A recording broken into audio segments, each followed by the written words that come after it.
Tumsifu Yesu Kristo, mwana mpendwa wa Mungu. Karibu tuendelee kutafakari kwa pamoja ujumbe wa Kwaresma 2025. Sura ya 3. Imani na jubilei ya mwaka 2025. Baba Mtakatifu ametangaza kwamba mwaka wa 2025 utakuwa ni mwaka wa jubilei ambao hutokea kila baada ya miaka 25. Kauli mbiu ya jubilei hiyo ni mahujaji wa matumaini. Ni wazo la Baba Mtakatifu kuwa mwaka huu wa jubilei utakuwa mwaka wa matumaini kwa ulimwengu unaoteseka kutokana na athari za vita, athari zinazoendelea za jangwa la uviko 19 na mabadiliko ya tabia ya nchi. Kiti kitakatifu kilitoa nembo rasmi ya mwaka wa jubilei 2025 ambayo tafsiri yake inaonyesha ubinadamu kutoka pembe 4 za dunia. Katika kitendo cha kushikamana na msalaba huko katika umbo la tanga, mojawapo ya ishara za tumaini la Kikristo linalobeba uhakika wa ushindi wa wema dhidi ya uovu. Matanga ambayo yanajizamisha baharini yakisukumwa na matukio ya maisha. Msalaba unaishia kwa umbo la tanga, ishara nyingine ya matumaini ambayo huleta imani na usalama maishani. Jubilei maana yake nini? Maana halisi ya jubilei tunaipata katika kitabu cha Mambo ya Walawi sura ya 25 aya ya 10, ambapo Waisraeli wanaambiwa kuwa mwaka wa 50 ni mwaka wa jubilei, ni mwaka mtakatifu, si tu kwa sababu unaanza, unaadhimishwa na unahitimishwa kwa madhehebu matakatifu, bali pia kwa sababu unachochea utakatifu wa maisha. Huu ni mwaka wa ondoleo la dhambi, upatanisho, uongofu na toba ya kisakramenti. Ni kipindi cha kumtafuta Kristo aliyetutangazia habari njema. Roho wa Bwana yu juu yangu, kwa maana amenitia mafuta kuwahubiria maskini habari njema.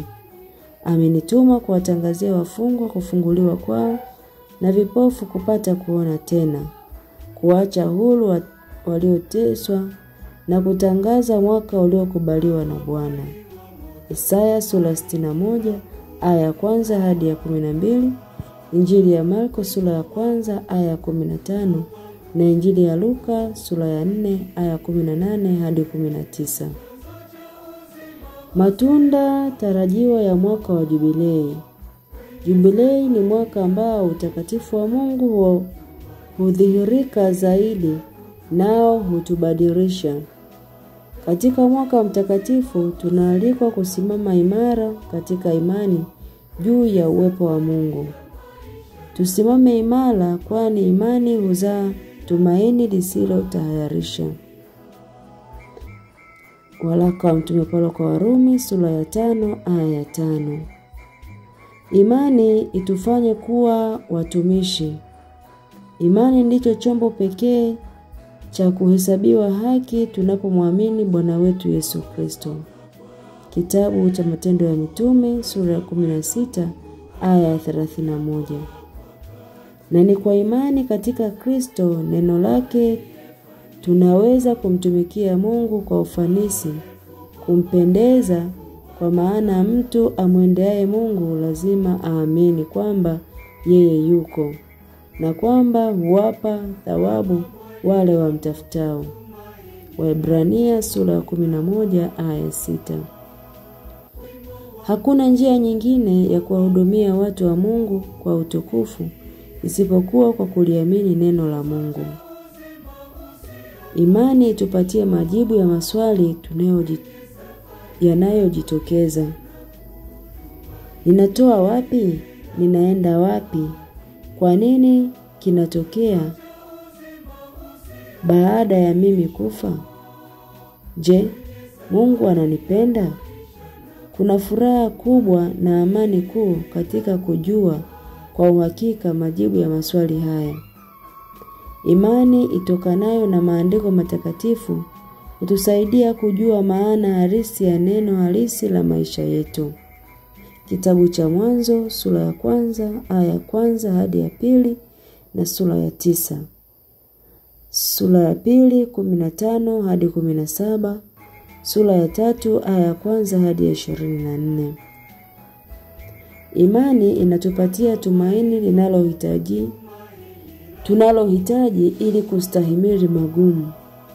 Mungu anatuhakikishia kwamba yuko pamoja nasi daima katika magumu yetu yote, kwamba anatembea nasi na kuteseka pamoja nasi. Hivyo mbele ya Mungu mateso, ukosefu wa haki, magonjwa na kifo havikosi majibu. Kama vile mateso ya Kristo aliyoyapokea kwa ajili ya mapenzi ya Baba wa milele yalivyoleta ukombozi kwetu sisi, mateso yetu leo tunayoyapokea kwa imani yatakuwa nguvu ya mabadiliko katika maisha yetu, katika maisha ya wapendwa wetu na kwa ulimwengu mzima. Mateso huwa njia ya kufungua mioyo yetu, kumpenda Mungu na watu, kumwamini Mungu. Wakati wa mateso hutulinda dhidi ya kuvunjika moyo na kukata tamaa.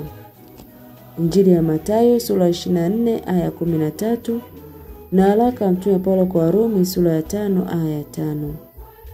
Imani itupatie furaha isiyo na mwisho. Imani ya kweli kwa Mungu huwasha moto wa mapendo moyoni mwetu. Uhusiano huo wa mapendo na Mungu ndio pekee unaoweza kutufanya tuwe na furaha kamili. Mioyo yetu ina kiu ya furaha isiyotoshelezwa na mambo ya dunia hii, ila ni Mungu pekee anayeweza kuitosheleza. Bila Mungu tunaanguka katika hali ya kutoridhika na kukata tamaa. Mtakatifu Agustino alisema, umetuumba kwa ajili yako e Bwana, na mioyo yetu haina utulivu mpaka itakapotulia ndani yako. Imani itupatie nguvu ya kupenda na kusamehe. Rehema za Jubilei Kuu. Baba Mtakatifu anawataka Wakristo wote kuwa ni mahujaji wa matumaini. Fadhila hii ya matumaini inapaswa kuibuliwa zaidi ya yote katika neema ya Mungu na katika ukamilifu wa huruma yake. Inapaswa kugunduliwa katika alama za nyakati ambazo zinajumlisha shauku ya moyo wa wanadamu inayohitaji uwepo wa Mungu wa kuokoa. Inapaswa kuwa ishara ya matumaini. Baba Mtakatifu anatuasa kwamba waamini wote ambao wametubu kiukweli na kujiweka huru kutoka mivuto yoyote ya dhambi, ambao wanasukumwa na roho ya upendo na ambao wakati wa mwaka mtakatifu watajitakasa kwa njia ya sakramenti ya kitubio na kuburudishwa na komunyo takatifu, kusali kwa ajili ya nia za Baba Mtakatifu, wataweza kupata msamaha wa jumla kutoka hazina ya kanisa pamoja na ondoleo la msamaha wa dhambi zao zote. Waamini wahujaji wa matumaini wataweza kupata rehema ya Jubilei inayotolewa na Baba Mtakatifu iwapo watafanya hija ya uchaji kwenye sehemu yoyote takatifu ya Jubilei huko Roma, katika nchi takatifu na katika maeneo mengine ya kikanisa, hasa kanisa kuu la jimbo. Hija tuifanyayo katika mwaka huu wa Jubilei kuu ituimarishe na kutufanya tusimame imara katika imani. Matendo ya huruma na toba. Asante sana, nikukaribishe tena wakati mwingine. Tumsifu Yesu Kristo.